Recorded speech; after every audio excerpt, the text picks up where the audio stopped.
I'll tell you one thing, that was one marathon of a qualifying day. I know we've qualified 40 babies in Ontario, we qualified a pile in Ohio, but they were in together. I went with two other ones at school, 17 horses this morning, not counting warm-ups. So 20, let's say. 20 times going on a mile with a horse. I'll tell you one thing, you know, you always hear people say, oh, age is just a number. Yeah, it is. I still feel like I'm 25, but I can guarantee one thing. My wrists and elbows right now, this second, they don't feel like they're 25. I can tell you that. It was between, and we'll talk about all the horses. There was 2 or 3 horses stretched me out pretty good today. A couple horses we need to make a few little changes on. I will say this. I thought Go Strong Hanover could have been a little stronger today. He was touching his jacks. He was touching one knee. We could get him better. But there wasn't one horse that let me down today. Not one. A couple that wowed me. Now, Jailbird Jog would have to trot 51 to wow me. That's how highly I think of this filly right now. And obviously I'm just joking, but there's nothing she could do that I'd be like, oh my God almighty. She's just such a powerful, extraordinary filly. Nothing she does, it doesn't feel extraordinary when you're sitting behind her. We're at the quarter and 34 and a piece. And the main takeaway from her is I told everybody I don't want to get her hot at the gate. Took her off the gate. We're going quarter and 34 seconds. And if you look close, there was a family of geese come out on the track at the first turn, and everybody had to go around them. And we are walking. The horse on the front end looks like he's trying to pull up. We are coming to a stop. But she was still very quiet. You know, we were up there. I was at the quarter and 34 and 3. Floated her over to the front. I just went, my girl. One time is we're coming to the half. She went 104 and 3. As soon as she started into the backstretch, you could see her duck her head into her head check and gone. And I just kind of set the bit in her mouth, let her wrap. 27 and 4 down the backstretch. It felt no different than 34 and 3 the first quarter. Now, obviously it's an exaggeration. You can tell the difference. What I mean is the effort she seemed to be putting into that quarter was nothing. She just came out of the last turn. She's gone again. I'm wallowing her up down the lane. I know we're coming half in 56 seconds. I'm just sitting on her going through the wild. This is a filly with an ear hood on and a dog chain on. Like that, she's an angel. To be able to stop her off the gate and go a quarter in 34 seconds. Now that was impressive. The speed thing, nothing that filly does shocks me. Nothing at all. She is a very, very good horse. Now, we got to the track. Jailbird Jog, we don't go a mile with. We just jog her, which we never do with 2-year-olds. Most of them, they'll go 2 trips. Jog and warm up. Today, we had so many, they all jog 2 laps and 1 a mile. Jailbird Jog, just jog 3 laps. Don't start her up at all. I don't want her wound. Come out on the track, quiet as a kitten. Felt great. Really, really good. I warmed her up, a couple other horses up. No, I didn't warm her up because she was just jogging. I warmed a couple other horses up. Now I go on the track with Danny. I haven't sat behind Danny in a while. Remember, Danny's been so good. Johnny went with Danny. Tyler went with Danny. Jason went with Danny. Amy went with Danny. Anthony didn't go with Danny for quite a while. And Danny, I just let Danny float out. Dropped him in the 3-hole. I was pretty sure it was going to take a pretty heavy hitter to put Danny away, and he was just itching to go. I mean, he wasn't like hot or wired, but as I started to come out of the hole, you could see it was just like his focus just narrowed, and he just was gone. He inhaled the 2 in front of him and drove away. You know, you hear me all winter talk about how they train in a merciless fashion, right? Clear to the lead and drive off. Wait for no one. And that's how he felt. He felt like he was a professional today. You are not going to find a 2-year-old trotter on June 10th of their 2-year-old year look or feel any better than him, and quite frankly, a number of our 2-year-olds, but most definitely any more than Uncle Danny did. He was a 10 out of 10 this morning, that's for sure. Now I came out on the track, the second one, highest honors. I told everybody he's been in 2-1, 2 minutes, 2-1. I'm not certain if he had that 27 kick charging at the wire in him. I don't want him on the front, and he can get really warm coming off the car. So he's coming up to the gate, and he just locks onto the bit, and he's fine 100 yards off the car, but I don't want him stressed like that. So I'm trying to seesaw him and keep him contained. And then once the gate sped away and he went to take off, and I had a pretty good hold of him, he relaxed. It's almost like he looked around and said, all right, fine. Drop him in, follow. Chris Lems comes with a big, beautiful dancing Yankee Colt. Simon says go. He looked good. He's charging first over. He was hot too. He was all over my helmet in the first turn. I wheel out in behind him, and I thought he was going to bolt right by him. Chris's horse fought hard. 27-4, I come the last quarter in. That's what I was looking for. Hadn't seen that kind of speed from... Now he saw 28 and a piece on the end of it when he won that set in the schooling day that we had. But I hadn't consistently seen him feel like a racehorse. He did today. All systems go. Zena Kemp, little warm coming off the car today. Trotted out good. They're up the quarter in 30 seconds, and she, tightened right up in behind the horse. Pixie Stardust of Father Patrick cleared to the lead. I caught up to her eventually around the last turn. Vern Beachy come to the outside with Bailey's Please, Muscle Hill filly that him and his partner own. They clear the lead down the lane, and Zena she's getting a little grabby, and I'm close to the pylons now. Some horses will shy from the pylons. There wasn't a ton of room there. And I kind of got her into the pass lane, got her straightened around. The one thing I did notice, her bell boots were a little big. If you watch, go back and watch, just as we're about to finish the last turn, you see her duck her head. She caught that bell boot. And it wasn't, these aren't Tim's stuff. This is the stuff that came from us. And I have to counsel our caretakers all the time. There's only two ways that bell boots are applied. They either fit or they do not. There is no gray area.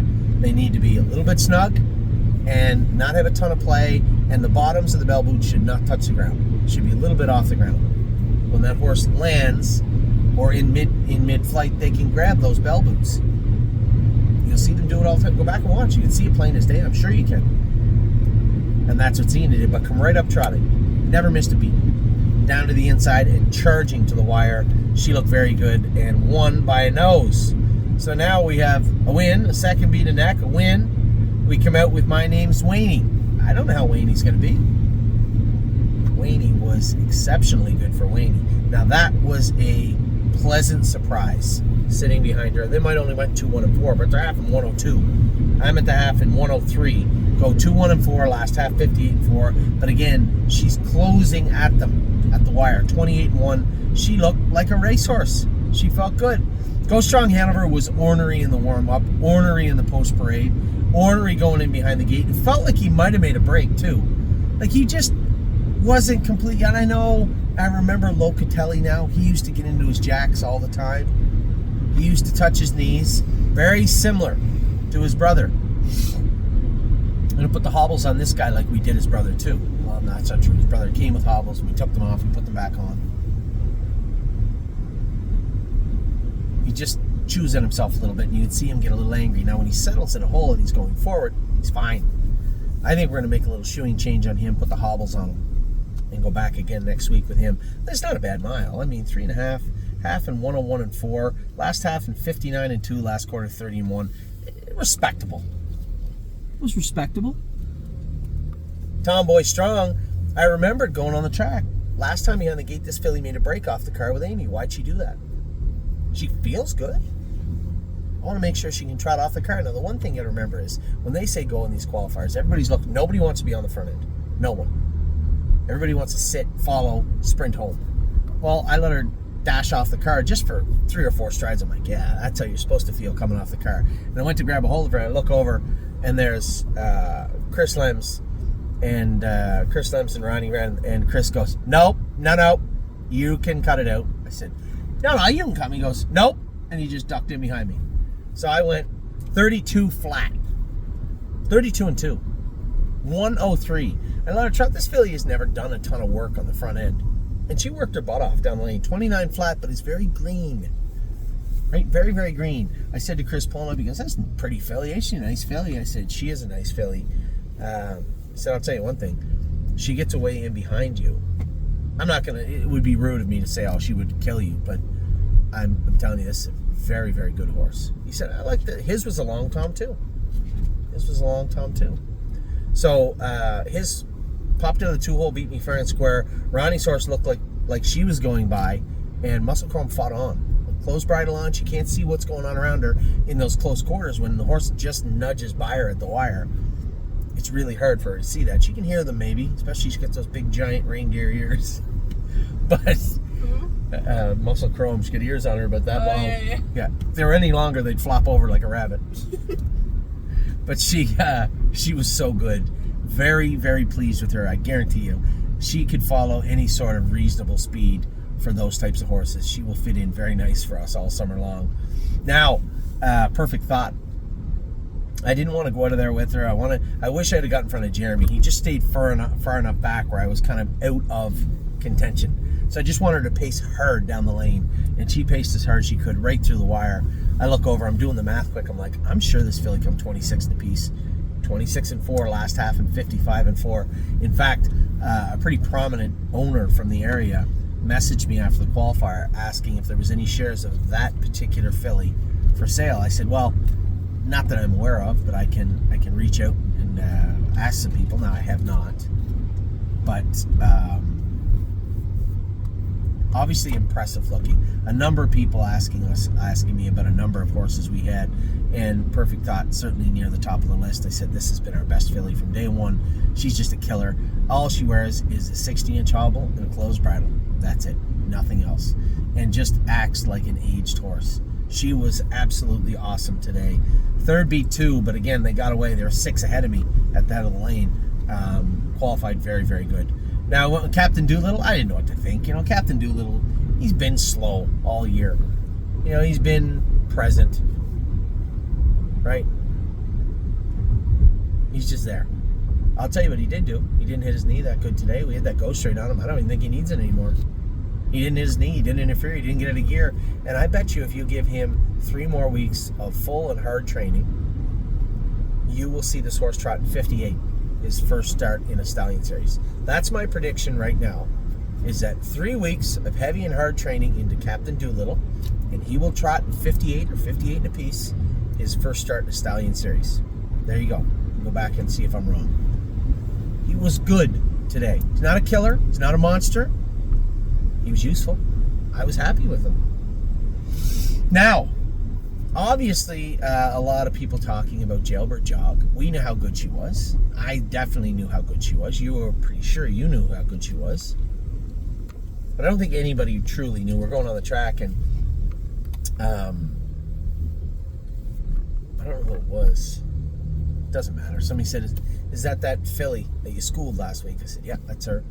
Now, I brought her into the gate slow. The last thing I want to do is see this filly hot at the starting gate. That would be very bad if she got warm at the gate. So I brought her into the gate close. I backed her up. We went. Now, a couple of horses leave out. I said this at the start of the video. A couple of horses leave out, half-ass leaving. And as we're coming to the turn, we're going like 32 seconds. And the guy in the gate says, watch the geese in the first turn. Go back and watch the video. There's a family of geese walk right out onto the track. They're in the one-wide path. We had to go around them. But as we go around them, a couple of horses looked at them. Then the horse in the front kind of pulled up. We are walking. And I'm like, I don't even care. I don't even care. Pops up 34. I can't get in a hole. We're going so slow. Not that she couldn't get in a hole. There's no holes to be had. We're walking. So I just let her sail to the front. 34-3, 104-3. I told you the rest of the start of the video. The filly is abnormally talented. It's odd how far she carries her speed, how effortless she does it. She's abnormal. And that's the easiest way I can put it. Now, I'll tell you who else is abnormal for different reasons is Diosa de la Danza. I saw her warming up. And we pulled her head up one. She jumped over something that wasn't there. It's a dancing Yankee. That's just her. I didn't want to get her wound up, but as we're coming up to the gate, she's looking around and she's looking for things. There's nothing there. She's just being silly, just being green. And I growled at her, roared at her, and hit her snap on the tail. Oh boy. Game on. She come charging through the middle. As they said go, now she's a handful. I could see her ears a little bit as we're going into the first turn. She thought there was something there. I'm trying to slow her down. She's getting angry, and she just kind of jumped over something. There was nothing there. I'll explain why in a second. So now we're up the quarter and 31-2. We're walking. I'm seesawing her. I'm trying to get her to settle. Finally, she lets go of me a little bit, half in 102. I let her pace down the backstretch. As we get into that last turn, I growl at her. And whatever she thought was there the first time around, she wasn't looking for it the second time around. She blasted through the last turn. 27-3 wrapped up, and I never really had to pick at her much. I growled at her a little bit, but she was so strong finishing up. And we pull up, and Chris is there, Chris Page. He goes, wow, nice filly. I said, yeah, she can go. He said, this is actually, Ronnie was there too. I said, this is Sipping on Sea Rock's sister. And Ronnie stops and he goes, that's a dancing Yankee? I said, yeah. He goes, oh, she looked good. She looked good. Oh, good for you guys. And I was really, really pleased. I know you guys see your step over stuff. You're worried. Earplugs. I hate mini bits. I hate them. But I don't. She's worn a snake cord before. But when you have her paying attention, she's two fingers. She's a sweetheart. It's when she's not paying attention. She's up to badness, right? No, idle hooves are the devil's playground, so to speak.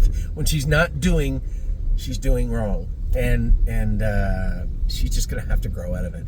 In a hole, she'd be fine. And that was the other thing is because I hit her a snap on the tail going up to the gate. Now it's game on. I can't let anybody go. She's just a loon for a second. The other one was like that. I'm Fancy Like was like that. If you hit her a smack in the tail going to the gate, good luck. Anyway, super fast filly, really, really talented. Now we go on the track. I'm happy. Chris Page goes out with Cherry's girl. He's, what do I need to know? I said, nice filly. She can be a little cranky. I wouldn't put her on the front if I were you. And it wasn't his fault. 2 horses went out of there. 2 horses made a break. So he ends up in the front. I didn't know what to think of Don't Ask Again. I haven't gone with her in a long time.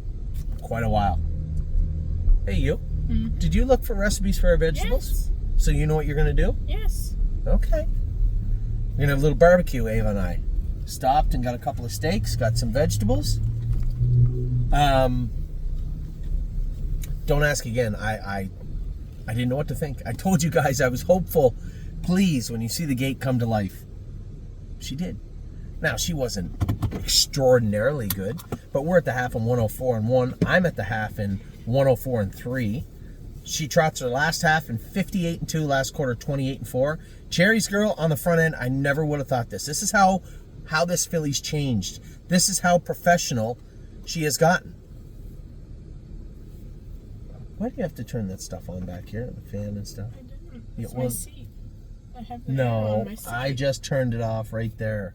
I just turned it off. Did you? No, after I did. No. And put your seat up too. What, are you going to sleep? You slept the whole way home. Cherry's girl. It's such a treat to see a horse change the way she has. 104-1, 202-3 by herself. You couldn't put this filly in the front and go mile and 23 by herself 2 months ago. She has put it all together. And Chris pulled up and he goes, I'm sorry. He said, I saw it. It's not your fault. I wasn't going to be on the front. And he said, honestly, this is a nice filly. Really nice filly. I said, I know. She's got PA and then she's got Virginia at the end of the season. So it'll be a lot of fun. We've never gone to Virginia before. So he said, no, she's a nice filly. Now, I had a couple left. Sweet Lake. I had no idea what Sweet Lake would be like. Pretty Eyes and Lies. And obviously Royal Flush Dio and Maury. So I'm curious. A lot of question marks. These 4 qualifiers coming up. Sweet Lake, I get away third. Follow. I'm at the half in 102-4. She paces her last half in 56 seconds flat. Last quarter 27-2. Our horses paced and trotted some of the fastest last quarters of the day. They did. They were all ready to go. Sweet Lake was great. Cattle Wash filly, that one's going to Ontario over on Burke, 58-2, 27-3. Better's Delight finished second one. That one is going to Canada also, 27-3. And Sweet Lake, staying right there, not here, there in Pennsylvania, 27-2 on the end of it, and looked like a good filly. Remember, this filly's only been in 2-2, 2-1, something like that. She's never seen big last quarters, big last halves, big miles. She's never seen any of that. She was put on the truck because we were scratching Degas because she was sick, if you remember. Pretty Eyes and Lies, yeah, a little flat, but she's another filly. 104 to the half, 2-2-1 last half, 58-1 last quarter, 29-2. As I said to Tim, every training mile she's going to get better. She cannot miss any training miles between now and the first Stallion Series. She just can't. But I was very happy with her today. She did her work well. It's hard not to like this filly. She just goes out and gets it done. Royal Flush Deal was good. Actually, probably, truthfully, a little better than I thought he'd be. 102-3, last half 58-2, last quarter 29 seconds flat. And he could have got a lot closer to those three horses. I just didn't want to tip him over. How you making out? It's your first day drinking a drink? You need a Kleenex? Royal Flush Dale was just very, very good finishing up his mile. I just, as I said, I didn't want to tip him over. I didn't want to put him on the run. I didn't want to do something stupid to keep us on the list when, he had done such a good job qualifying. So I was very, very happy with Royal Flush Deal. And then to finish off my day, now I did go with another pacer for someone, but Memento Mori, interfering less. I never thought he needed the hobbles, but we had to put them on him. We just did. Interfering less and very strong. 56-3, exactly where I told you I wanted to go with him today. 29-1 on the end of it. He was very strong. I guess we could race him once before Buffalo, but he will eventually show up in Buffalo on the 25th, the 10th today. Yeah, he will. Oh, wait, no. 7 days from now. All right, no. If his class goes on Wednesday, which I don't think it does, I think it goes later in the week, he could do it. But I'm not going to race him 5 days before. I don't think I'll even race him 6 days before Buffalo, but we'll see how things play out next week with Memento Mori. But a nice qualifier for him, 56-3 off a half and 59 seconds flat, 29-1 on the end of it. So I don't think there's any other way to chop this up. This was what I would consider, and I can't imagine anybody wouldn't look at today and think of it as a resounding success, because it was. We had Uncle Danny, who did exactly what I told you he would do. Uncle Danny could trot as fast as any 2-year-old. Anywhere he needs to go right now, he can go effortlessly. This is an extremely talented colt, and we're heading into the one part of the season, the biggest start of any of the years. The next generation in Ohio is a little unlike most places, right? You have this big stake race to start off the season. The All-Stars in Pennsylvania is great, but they go for like $35,000. These horses are going to race for $150,000, and when I look at the horses we have coming in, Uncle Danny, driving off winner, 28 flat in the end of it, 2 minutes and a fifth. Highest honors, 57-3, 27-4 in the end of it. Now, before you start getting too happy, the horse that beat him also is a 2-year-old pacing colt, so there's worth that, remembering that. Zena Kemp, our Kentucky filly, a winner, 2-1, 28-4 on the end of it. My name's Waney, 2-1-4, 28-1, and looked very, very good finishing up her mile also. Really pleased with her. Go Strong Hanover, gonna do a little work on, gonna do a little shoeing adjustments on him, put the hobbles on him and go again next week. And when I talk about him as possibly letting me down just a hair today, here's a 2-year-old trotting colt, first time in a qualifier, 2:01-1, 30 seconds on the end of it, last half in 59-3. It's pretty hard to be too upset. 59-2, too upset. Tomboy Strong did everything I asked her to do, and I don't think the speed is going to bother her. They go faster. Like, keep in mind, we went a mile 2-1 off a half and 103 on the front end. You put that filly following some speed, there's not going to be any issues with our girl, Tomboy Strong. Perfect Thought, as advertised. Filly was awesome this morning. Absolutely awesome. Last half, 55-4. Last quarter in 26-4. Even Captain Doolittle did every ounce that he could do today. Last half in a mile and 2-3-1. 2-3-1, last half 59, last quarter 29-4. I was happy with him. Jailbird Jog. I don't think I have to expand on that. The filly is just a freak. Diosa Della Donza, again, going to the next generation. Driving off winner 58, 27-3. Yes, we can work with her. Don't worry. And then Cherry's Girl. Don't ask again. You couldn't ask them to be better. Cherry's Girl was amazing. Don't ask again. Really way better. Much better than I thought she'd be, and way better than I was worried she'd be. She was very good today. 2-3, 28-4 on the end of it. Last half in 104-3, 58-2 last half. Sweet Lake, couldn't ask her to do any more than that. 27-2, 58-4. She was absolutely great. Pretty Eyes and Lice did what she could. 2-2-1, last half 58 and a bit, 29-2 on the end of it. Royal Flush Dio, again, 2-1. Off a half in 102-3. Last half 58-2, 29 seconds on the end of it. Today, the babies were great. So we went to the track with 15. 15 got qualified. That's hard enough to say. But when you factor in how well some of them looked, as I said, a resounding success today in Pennsylvania. So, nothing racing tonight. We got some cooking to do, Ava and I, right now. It's 7 o'clock. We're going to fire up the barbecue. Going to do a little cooking. She's got a recipe there for some vegetables. And I am going to relax and enjoy the rest of the night. What about the Jays? Are the Jays playing tonight? Let's have a little look-see. The Jays play. Come on. Yeah, of course they got to play. Cardinals, right? 7:45. Right where the steaks are going to be on the barbecue. It's going to be a great night tonight. I hope you guys are grilling or relaxing or doing whatever you want to do. The weather is great here. I hope it is great wherever you are. As I said, great day today. Hopefully, a little foreshadowing for the rest of the summer. Take care.